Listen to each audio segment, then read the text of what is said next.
E pasur me bukurinë natyrore dhe trashëgimi kulturore historike, Mirdita i ka kthyer syt nga turizmi malor.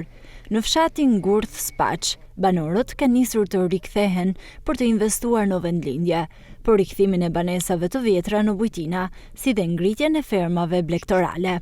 Të shumt janë ata të cilët kanë aplikuar për të përfituar nga paketa maleve, thot kryeplaku i Gurth Spaçit Ded Pali.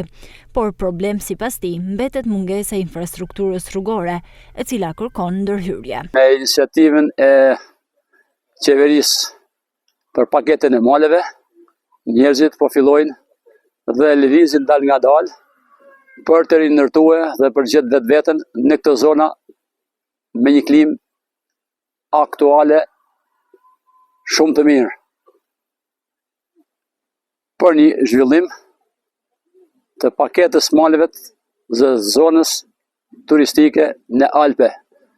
Kanë filluar të rinërtojnë dhe të përgatiten për një ekoturizëm malor. Por, duke qenë se vështirësitë e rrugës janë shumë problematike, kërkohet nga ana e njësisë administrative